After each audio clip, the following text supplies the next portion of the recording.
cop found black girl sleeping in playground. When he searched her backpack, his heart shattered.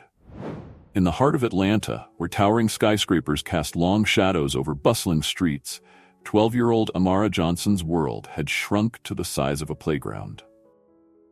Every night, as the city wound down and families retreated to their homes, Amara would make her way to Piedmont Park, seeking shelter in the twisting tubes of the playground equipment. With her threadbare backpack as a pillow and an old blanket for warmth, Amara had called this playground home for the past 3 months. Her dark skin, often smudged with dirt, and her tangle of unkempt braids told a story of hardship that no child should have to endure. Yet behind her weary brown eyes burned a fierce determination to survive.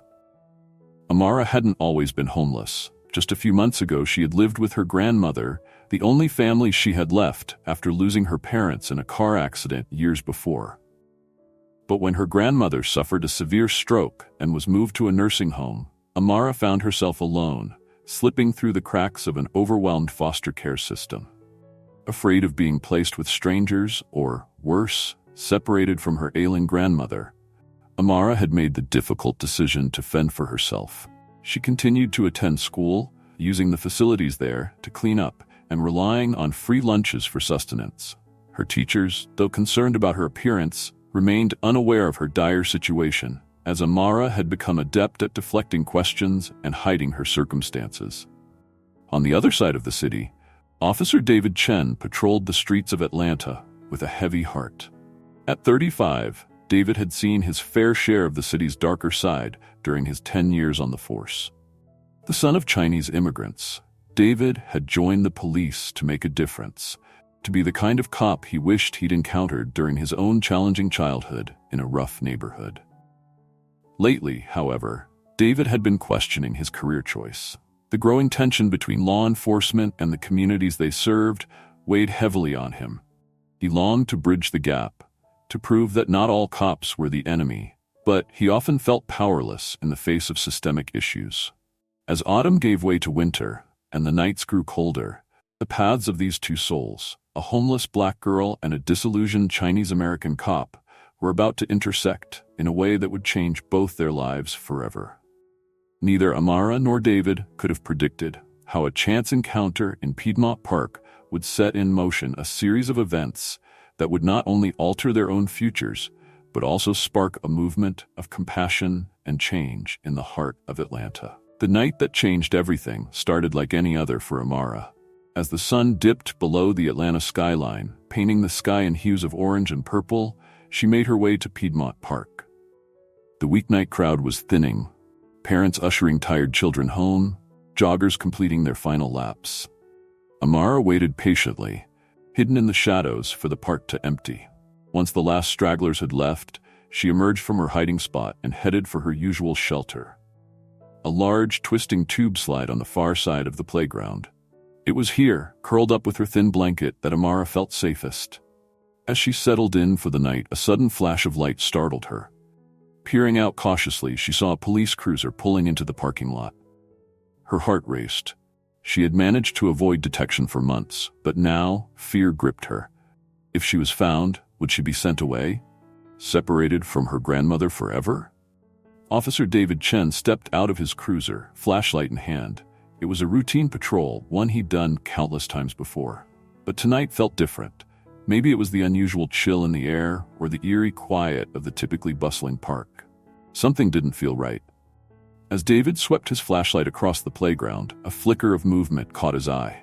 He approached cautiously, years of training kicking in. "Atlanta PD?" he called out. "Is anyone there? Show yourself." Amara's mind raced. Should she run? Hide?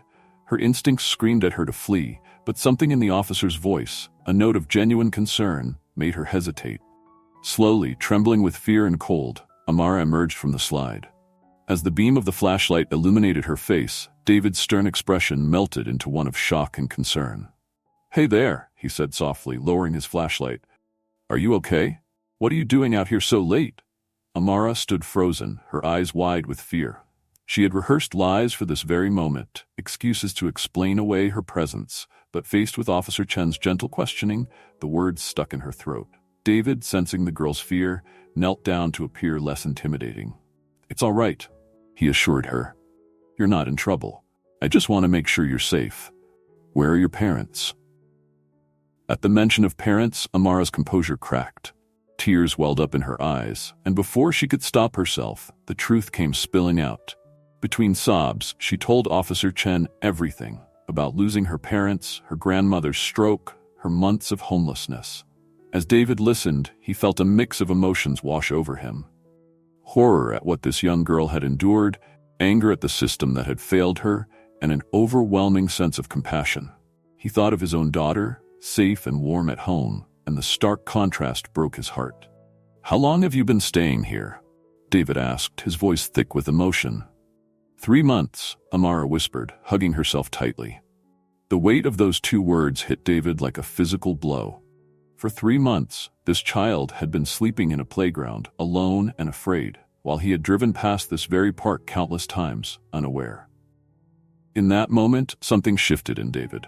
The burnout and disillusionment he had been feeling melted away, replaced by a fierce determination to help this girl. He realized that this was why he had become a cop in the first place, to protect the vulnerable, to make a real difference in people's lives. "Amara," he said gently, "I want to help you. Will you let me?" Amara looked up at Officer Chen, searching his face for any sign of deceit, but all she saw was genuine concern and kindness. Slowly, almost imperceptibly, she nodded. As David led Amara to his cruiser, intending to get her somewhere warm and safe for the night, he knew that this was more than just a routine call. This was a turning point, not just for Amara, but for himself as well. Neither of them could have predicted how this chance encounter would ripple out, touching lives far beyond their own and sparking a movement that would challenge the very foundations of how their city cared for its most vulnerable residents. As the cruiser pulled away from Piedmont Park, leaving behind the lonely playground that had been Amara's refuge, a new chapter was beginning, one of hope, healing, and unexpected connections that would change everything. In the days following his encounter with Amara, Officer David Chen found himself consumed by her story.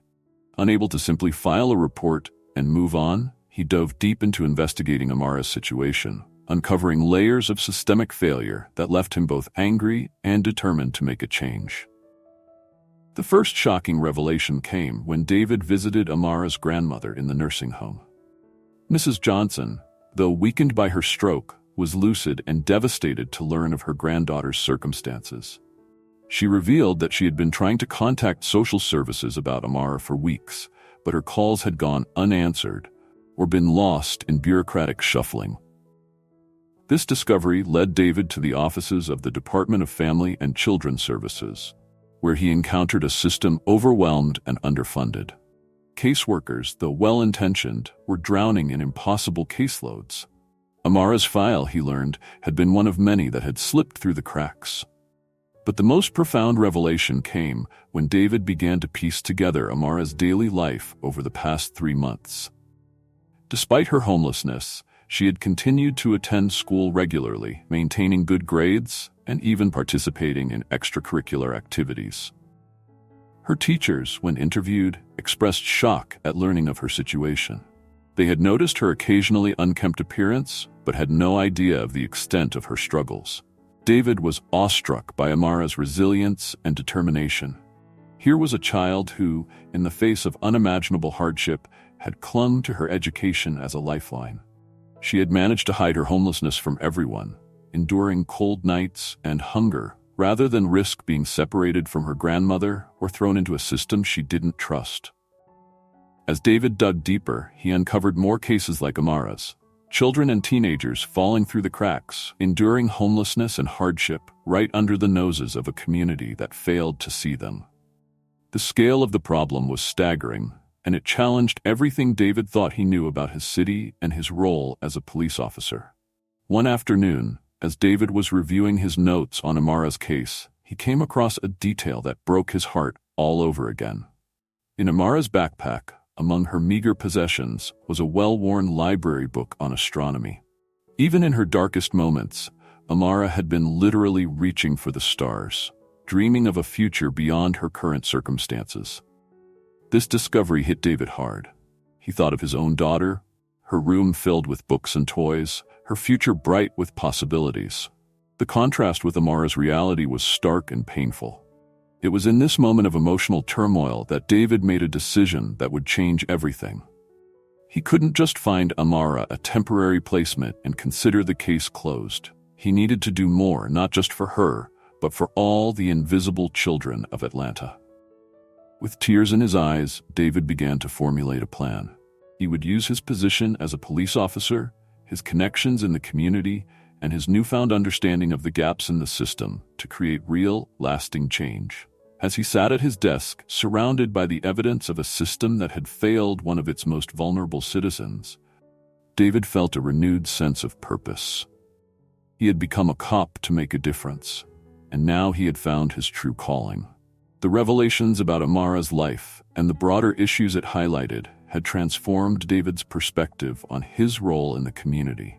He was no longer just an officer enforcing the law. He had become an advocate for the voiceless, a protector of the forgotten. With this new understanding and sense of purpose, David prepared to take the next steps in Amara's case and beyond. He knew the road ahead would be challenging, but he was ready to fight for Amara and all the children, like her, who needed someone in their corner. The story of one homeless girl sleeping in a playground had opened David's eyes to a world of need he hadn't fully comprehended before. And now, armed with this knowledge, he was determined to be the change he wished to see in his community. Officer David Chen stood at a crossroads, the weight of his recent discoveries pressing heavily on his conscience. The revelations about Amara's life and the systemic failures that had allowed a child to slip through the cracks demanded action. After days of soul-searching and sleepless nights, David made a decision that would alter the course of his life and career. He decided to become Amara's foster parent. The decision wasn't made lightly. David knew it would change everything: his routine, his family dynamics, his relationship with his colleagues. But he couldn't shake the feeling that this was what he was meant to do. He saw in Amara not just a child in need, but a symbol of all the invisible struggling youth in Atlanta. The consequences of David's decision began to unfold rapidly. Family impact. David's wife, Lisa, while supportive, was initially overwhelmed by the sudden addition to their family. Their 10-year-old daughter, May, had mixed feelings about suddenly gaining a sister. The Chen household underwent a period of adjustment as they all learned to navigate their new family dynamic. Professional repercussions. David's decision raised eyebrows at the police department. Some colleagues praised his compassion, while others questioned his objectivity. His supervisor, concerned about potential conflicts of interest, reassigned David to a desk job overseeing community outreach programs. Amara's adjustment. While grateful for a safe home, Amara struggled to adapt to her new environment.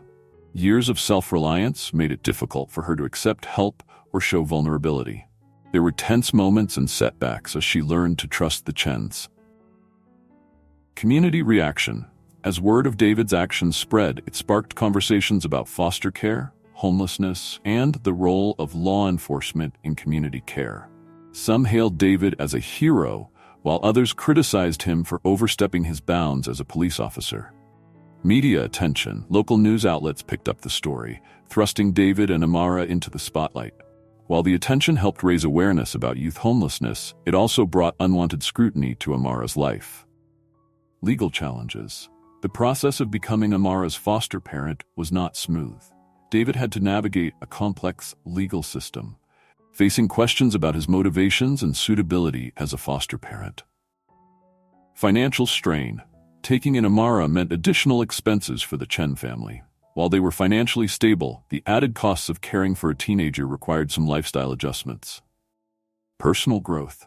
David found himself on a steep learning curve, not just as a foster parent but as a white man raising a black daughter. He had to confront his own biases and educate himself on issues of race and identity. Inspiration for others. David's actions inspired other police officers and community members to get involved in foster care and youth outreach programs. It sparked a movement within the department to reevaluate how they interacted with at-risk youth. System reform. As David shared Amara's story and his experiences navigating the foster care system, it caught the attention of local politicians. Discussions began about reforming the city's approach to child welfare and homeless youth.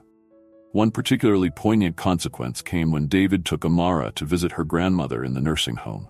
Seeing them together, supporting each other, brought tears to Mrs. Johnson's eyes. "You've given my girl a chance," she told David, her voice choked with emotion. "And you've given me peace." This moment reinforced for David that, despite the challenges, he had made the right decision. It also strengthened the unusual bond forming between him and Amara, a relationship built on mutual respect and a shared desire to make a difference. As the weeks turned into months, the consequences of David's decision continued to ripple outward. He found himself becoming an unwitting spokesperson for foster care reform and community-oriented policing.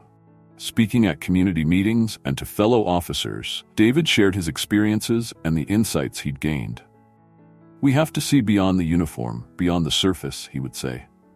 "Every child on our streets has a story, and it's our job, not just as officers, but as human beings, to listen and to help." The journey wasn't always smooth. There were nights when Amara's past traumas manifested in nightmares that shook the entire household. There were days when cultural misunderstandings led to heated arguments. David and Lisa had to learn to navigate the complexities of raising a teenager who had grown up in circumstances vastly different from their own daughters. But there were also moments of profound joy and connection. The first time Amara called David Dad, a slip of the tongue that left them both stunned but smiling. The day Amara brought home a report card full of A's, her face shining with pride as the whole family celebrated her achievement. As David tucked Amara into bed one night, a ritual that had once felt awkward but now was cherished by them both, he reflected on the whirlwind of changes brought about by his decision. The challenges were many, but so were the rewards. In opening his home to Amara, David had not only changed her life but had also transformed himself, his family, and, slowly but surely, his community. The consequences of David's decision were still unfolding, reaching far beyond the walls of their home. But as he watched Amara sleep peacefully, a far cry from the frightened girl he'd found in the playground, David knew in his heart that he'd made the right choice. The road ahead might be uncertain, but they would face it together, as a family. While the main story focused on David and Amara's journey, a significant secondary plot unfolded within the Atlanta Police Department and the broader community. Officer Sarah Rodriguez, a veteran cop and David's longtime partner, found herself unexpectedly at the center of this parallel narrative. Initially skeptical of David's decision to foster Amara, Sarah had watched from the sidelines as her partner's life transformed. However, as she observed the positive changes in both David and Amara, Sarah began to question her own role in the community she served. Inspired by David's actions, Sarah started to look more closely at the youth she encountered on her patrols. She began to see beyond the surface, past the tough exteriors and defensive attitudes, to the vulnerable kids underneath. This shift in perspective led her to start a youth outreach program within the police department. Sarah's program, which she named Bridges, aimed to connect at-risk youth with mentors from various professions. She recruited fellow officers, teachers, social workers, and local business owners to volunteer their time. The program offered workshops, career guidance, and a safe space for kids to express themselves. As Bridges gained traction, it caught the attention of City Council member Marcus Tate. Tate, who had grown up in one of Atlanta's toughest neighborhoods, saw the potential for the program to make a real difference. He began working with Sarah to secure funding and expand Bridges across the city. The collaboration between Sarah and Tate led to some unexpected developments. As they worked closely together, they discovered a shared passion for community service and a similar vision for Atlanta's future. Their professional relationship gradually evolved into a personal one, adding a touch of romance to the unfolding story. Meanwhile, the media attention surrounding David and Amara's story had sparked a citywide conversation about foster care and youth homelessness. Local journalist Eva Chen, no relation to David, began a series of investigative reports on the subject. Her articles shed light on the gaps in the system and the countless other kids in situations similar to Amara's. Eva's reporting created a groundswell of public support for foster care reform. Citizen groups formed, advocating for changes in policy and increased funding for youth services. The mayor's office, feeling the pressure of public opinion, established a task force to address the issue. This movement caught the attention of Amara's teachers and classmates at school. Inspired by her story and David's actions, they organized a school-wide campaign to support local foster families. Students collected donations, organized fundraisers, and even started a tutoring program for foster kids. As these various threads of the secondary plot intertwined, they created a tapestry of community action and social change. Sarah's Bridges program, Tate's political influence, Eva's investigative journalism, and the school's initiatives all contributed to a growing movement that extended far beyond David and Amara's personal story. The secondary plot served to highlight the ripple effects of one act of kindness. David's decision to help Amara had not only changed their lives, but had inspired others to take action, creating a wave of positive change throughout Atlanta. It also provided a broader context for David and Amara's story, showing how personal actions could intersect with and influence larger social and political movements. As the secondary plot developed, it became clear that the impact of David's decision that night in the park was far greater than he could have ever imagined. The unfolding of these parallel narratives added depth and complexity to the overall story, illustrating how individual actions could spark community-wide transformation. It showed that change often comes not from a single heroic act, but from the collective efforts of many inspired individuals working towards a common goal. As the months passed, the relationships between the key players in this unfolding drama evolved in profound and sometimes unexpected ways. The bond between David and Amara deepened, transforming from a tentative guardian-ward dynamic into a genuine father-daughter relationship. This evolution wasn't without its challenges. There were heated arguments, slammed doors, and moments of frustration on both sides. Amara's past traumas and trust issues often manifested in testing behaviors, pushing David to his limits. One particularly tense evening, after a fierce argument about Amara's curfew, David found her sitting on the back porch, tears streaming down her face. As he sat beside her, Amara whispered, "I keep waiting for you to give up on me like everyone else." David's heart broke at these words, and he pulled her into a tight hug. "Never," he promised. "You're stuck with me, kiddo."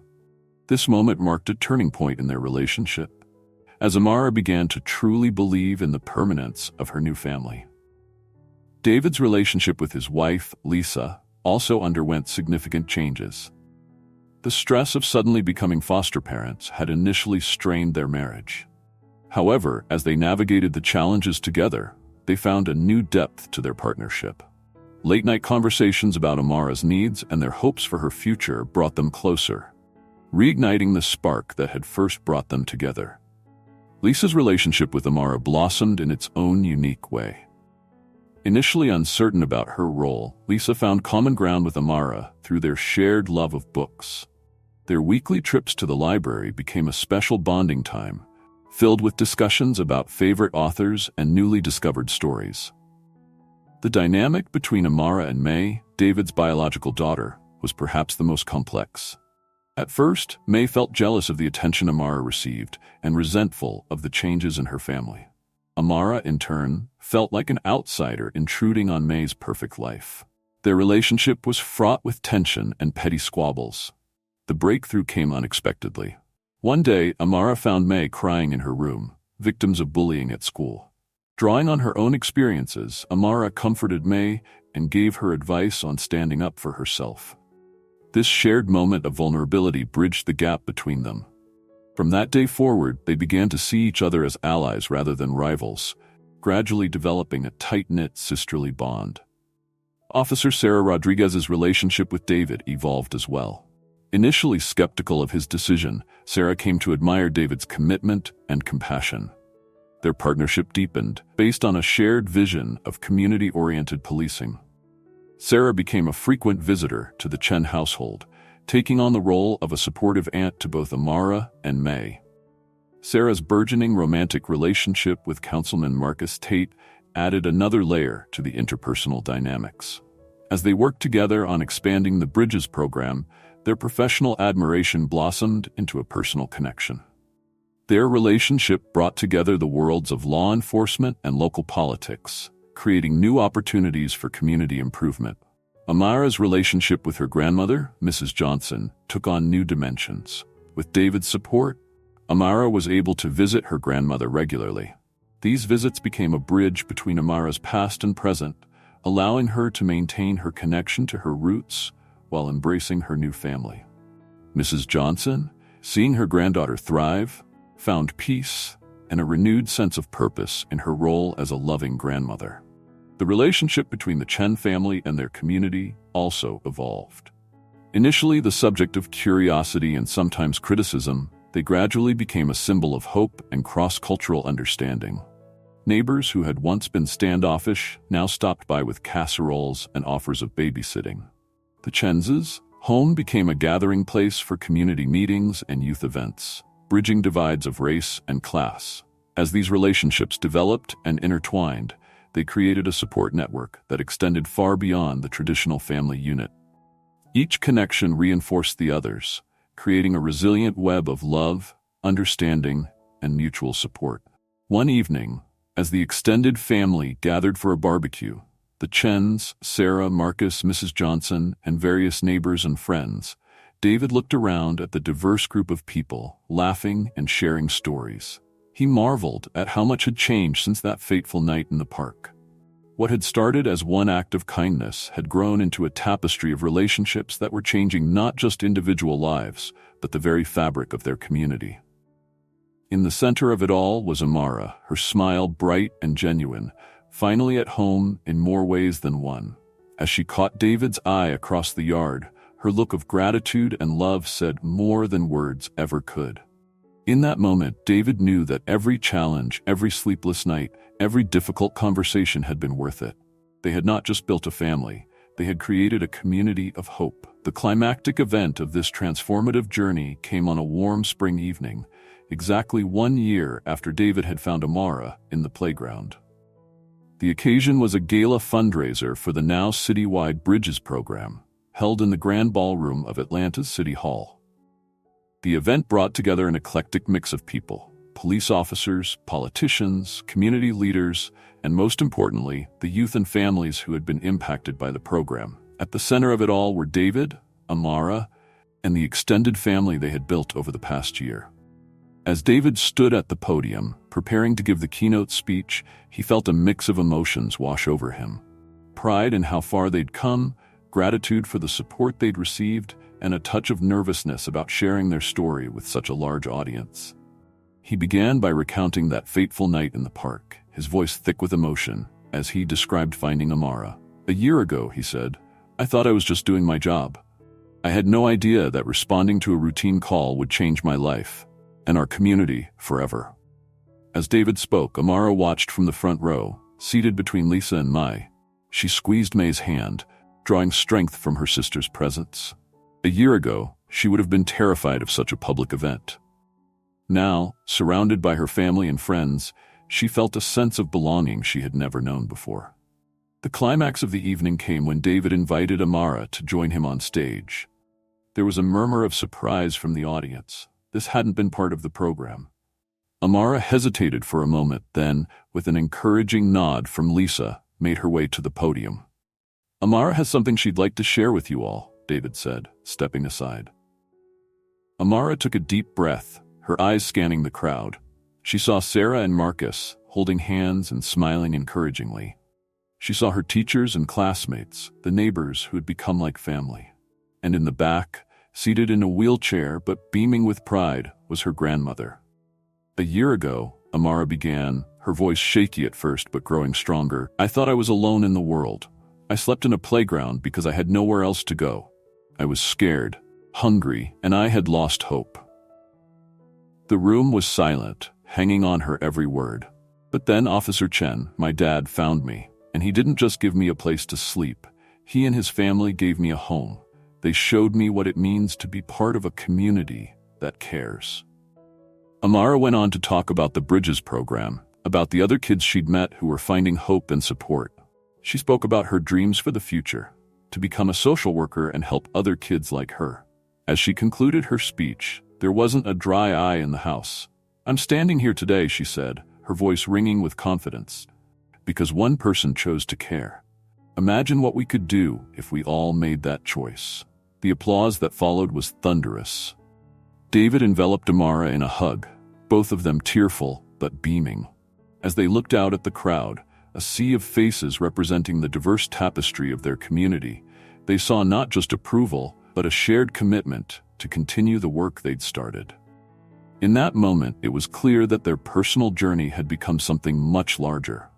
What had begun with one cop's act of kindness toward a homeless girl had blossomed into a movement, a reimagining of what community and family could mean. As camera flashes popped and reporters clamored for interviews, David and Amara stood together, their hands clasped tightly.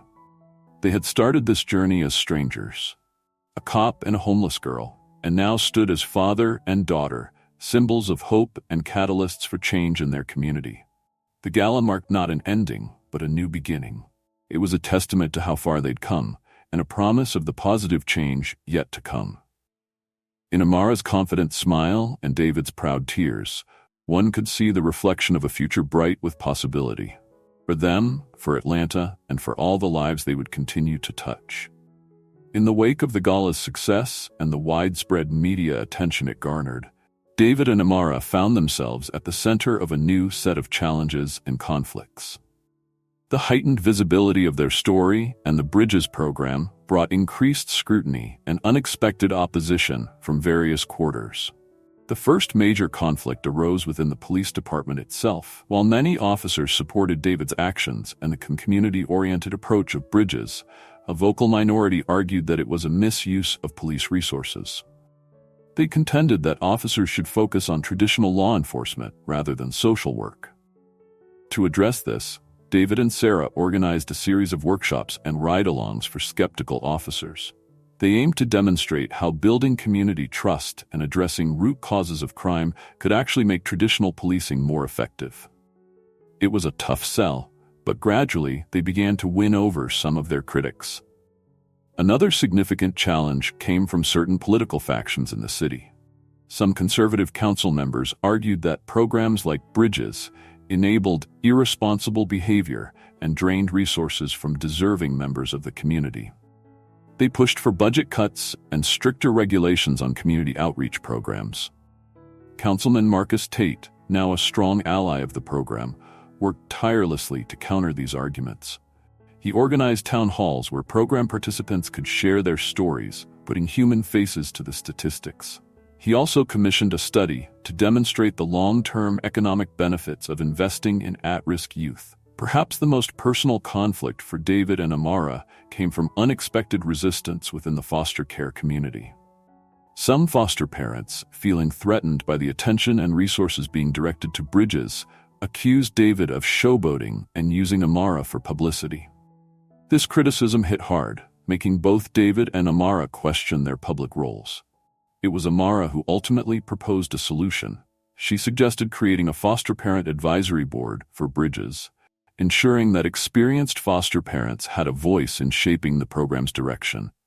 "We're not trying to replace the foster care system," Amara explained at the first advisory board meeting. "We're trying to support it, to fill in the gaps. We need your expertise to do that effectively." This inclusive approach helped to smooth ruffled feathers and created valuable partnerships within the foster care community. As these conflicts unfolded, David and Amara found their resolve tested. There were heated arguments, sleepless nights, and moments of doubt. The strain began to show on their family life, with Lisa worried about the toll the public scrutiny was taking on both her husband and their daughters. One particularly tense evening, after a grueling city council meeting where the Bridges budget had been hotly debated, the family sat down for a serious discussion. May, usually quiet about her feelings regarding their public role, spoke up. "I'm proud of what you and Amara are doing, Dad," she said, her voice quavering slightly. "But sometimes I feel like we've lost our family to this cause. I miss just being us." Her words struck a chord with everyone. They realized that in their efforts to help the community, they had been neglecting their own family's needs. This revelation led to a family decision to set boundaries. They established family-only time each week, during which bridges and work talk was off limits. They also agreed to be more selective about which public events they attended, ensuring they weren't spreading themselves too thin. As they worked to resolve these various conflicts, David and Amara found their commitment to their cause deepening. Each challenge forced them to articulate their vision more clearly, to find common ground with critics, and to refine their approach. One particularly effective strategy they developed was to focus on personal stories rather than abstract arguments. Whenever they encountered resistance, they would invite skeptics to meet with program participants to see firsthand the impact Bridges was having on individual lives. This approach led to a powerful moment during a debate with one of their staunchest critics, Councilwoman Rebecca Hargrove. After listening to Amara and several other program participants share their stories, Hargrove's stance visibly softened. "I still have concerns about the program's scale and funding," she said, her voice notably less confrontational. "But I cannot deny the good it's doing. Perhaps we can work together to find a sustainable path forward." This willingness to engage with critics and find compromise became a hallmark of their conflict resolution approach. It didn't solve every problem, but it created dialogue where there had been only opposition before. As the months passed, the results of their conflict resolution efforts began to show. The police department saw a decrease in juvenile crime rates in areas where Bridges was active. This data helped win over many of the skeptical officers, who began to see the program as a valuable tool in their policing efforts. On the political front, Marcus Tate's economic impact study proved to be a game changer. It showed that for every dollar invested in Bridges, the city saved $3 in future social services and criminal justice costs. This fiscal argument, combined with the powerful personal stories, helped secure stable funding for the program. The Foster Parent Advisory Board became an unexpected source of innovation. The experienced foster parents brought valuable insights that helped refine and improve Bridges. Their involvement also helped bridge the gap between the traditional foster care system and the new community-based approach Bridges represented. However, not all conflicts were fully resolved. There remained a faction within the city government and the community that viewed Bridges with suspicion. David and Amara learned that some opposition was inevitable and that ongoing dialogue and transparency were key to maintaining support for their work. One of the most significant outcomes of their conflict resolution attempts was a shift in public perception.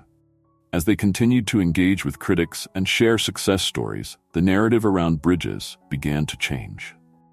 What had once been seen as a controversial program championed by an unconventional cop and his adopted daughter was now increasingly viewed as a vital community resource. This shift was exemplified during a town hall meeting where a former critic stood up to speak. "I'll admit, I thought this program was a waste of resources," the man said. "But my nephew went through Bridges last year. He's in college now, something I never thought I'd see.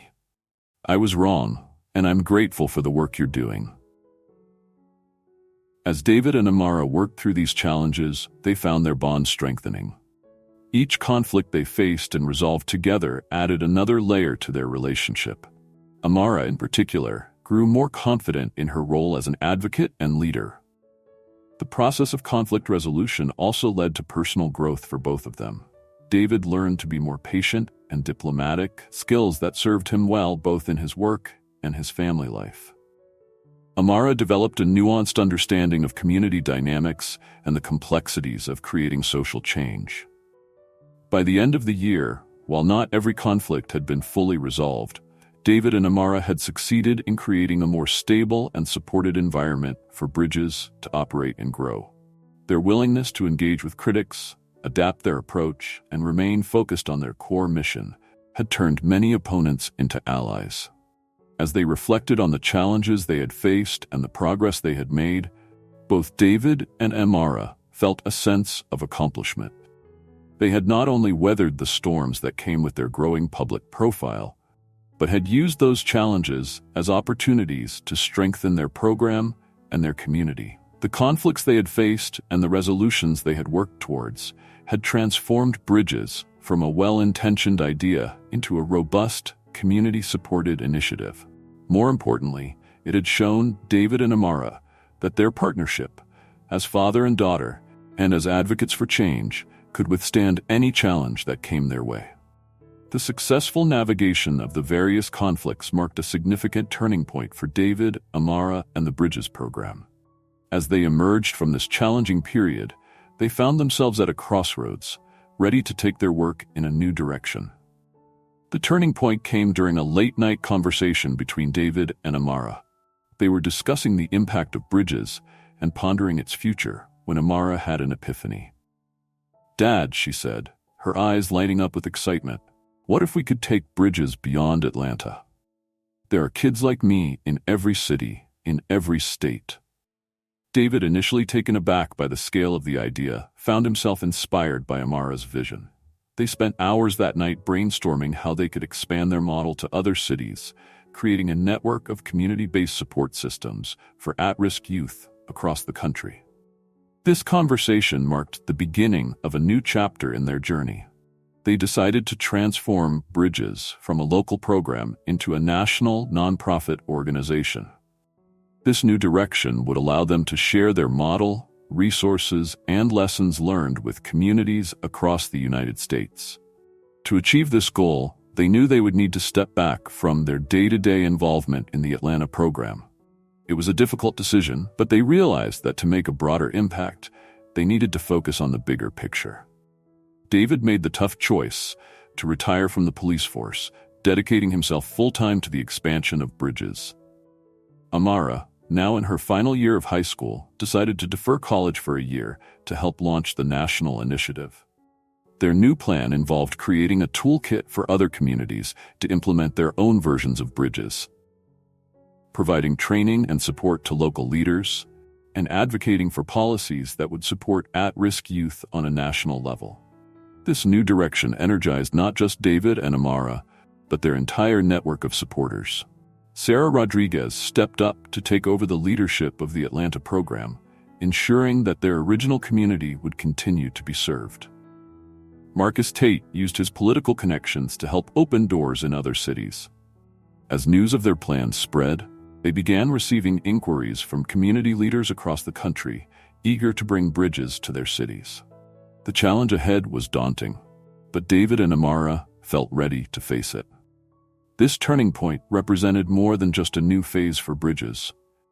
It was a testament to how far David and Amara had come, from a chance encounter in a park to becoming leaders of a national movement. As they prepared to embark on this new journey, they felt a mix of excitement and nervousness, but most of all, a deep sense of purpose. The girl who had once slept in a playground and the cop who had found her were now poised to change thousands of lives across the nation. It was a new direction neither of them could have imagined when their paths first crossed, but one they were ready to embrace with open hearts and determined spirits. As David and Amara stood on the brink of launching Bridges as a national organization, they found themselves reflecting on the incredible journey that had brought them to this point. David, once a disillusioned cop questioning his career choice, had transformed into a visionary leader and dedicated father. He marveled at how much he had learned and grown over the past 2 years. His perspective on law enforcement, community engagement, and social justice had evolved dramatically. "You know, Amara," he said one evening as they were packing up their office at the Atlanta Bridges headquarters, "when I became a cop, I thought I knew what it meant to serve and protect. But you taught me that true protection goes beyond enforcing laws. It's about building communities where people feel safe, valued, and supported." Amara, too, had undergone a remarkable transformation. The scared, distrustful girl who had been sleeping in a playground was now a confident young woman with a clear vision for her future. She had not only found a family and a home, but had discovered her own strength and voice. "I never thought I'd say this," Amara admitted, "but I'm grateful for everything I went through. It was horrible at the time, but it led me here. It gave me a purpose." Their growth wasn't just individual. Their relationship had evolved in beautiful and unexpected ways. What had started as a tentative guardian-ward dynamic had blossomed into a deep, unbreakable father-daughter bond. They had learned to lean on each other, to challenge each other, and to bring out the best in one another. Lisa and May had grown as well. Lisa had discovered a passion for advocating for foster families, using her experience to support other parents navigating the system. May, initially resentful of the changes in her family, had become Amara's fiercest supporter and was now considering a career in social work. As a family, they had learned to balance their public roles with their private lives, to face challenges together, and to celebrate each other's successes. They had become a unit that was stronger than the sum of its parts. The growth extended to their wider circle as well.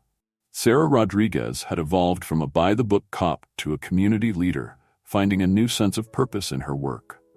Marcus Tate had rediscovered his passion for public service, inspired by the tangible change he had seen Bridges create. Even some of their former critics had experienced growth.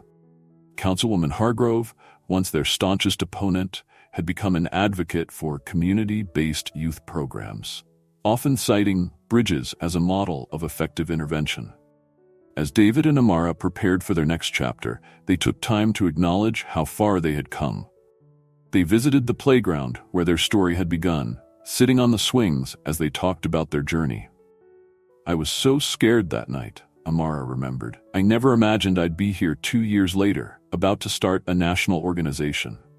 David nodded, his eyes misty with emotion. "And I never imagined that responding to a routine call would change my life so profoundly. You've taught me so much, Amara." Their reflections were not just about the past, but also about the future. They discussed their hopes for Bridges, their dreams for the communities they hoped to serve, and their commitment to continuing their own growth and learning. As the sun set over the playground, casting long shadows across the equipment that had once been Amara's only shelter, both David and Amara felt a deep sense of gratitude and purpose. They had grown beyond their wildest expectations, and they were excited to see how much more they could grow, individually, as a family, and as leaders of a movement that had the potential to transform lives across the nation. Their journey of growth and transformation was far from over. In fact, as they looked towards the future, they realized it was just beginning, and they were ready to embrace every step of it together. On a warm summer evening, 2 years to the day since David had found Amara in the playground, a crowd gathered in that very same park. It was the official launch of Bridges as a national organization, and the atmosphere was charged with excitement and hope. As David and Amara took the stage together, hand in hand, the symbolism was not lost on anyone. They were no longer a cop and a homeless girl, but partners in a mission to transform lives across the country. 2 years ago, David began, his voice steady and strong, "I found a girl sleeping in this playground. Today, that girl stands beside me as my daughter, my inspiration, and my partner in creating change." Amara stepped forward, her eyes scanning the crowd. "I was lost, alone, and without hope," she said. "But one person's kindness changed everything. That's the power we all have, the power to change a life, to build a bridge, to create a community where everyone belongs." As they outlined their vision for the National Bridges program, the core themes of their journey resonated through their words. The transformative power of compassion, the strength found in family, both biological and chosen, the importance of community support, and the ability of individuals to drive systemic change. The conclusion of their speech was met with a standing ovation, the crowd on their feet, tears in many eyes. In that moment, it was clear that the story of a cop who broke down in tears upon discovering a girl sleeping in a playground had become something much greater. It had become a movement, a call to action, a testament to the enduring power of love, compassion, and community. As David and Amara embraced on stage, their family and friends joining them in celebration, there was a shared sense that this was not an ending, but a new beginning. The bridges they had built, between individuals, between communities, between hope and reality, were strong and would continue to grow and connect lives for years to come. In the fading light of the day, as the playground equipment cast long shadows across the grass, the place that had once been a symbol of loneliness and despair now stood as a beacon of hope and possibility. It was a powerful reminder that with love, determination, and a willingness to reach out to others, any life can be transformed, any community can be strengthened, and any future can be brightened. The story of David and Amara, of bridges, and of the countless lives they had touched would continue to inspire and challenge others to build their own bridges, to extend their own hands in kindness, and to believe in the power of compassion to change the world. One life at a time.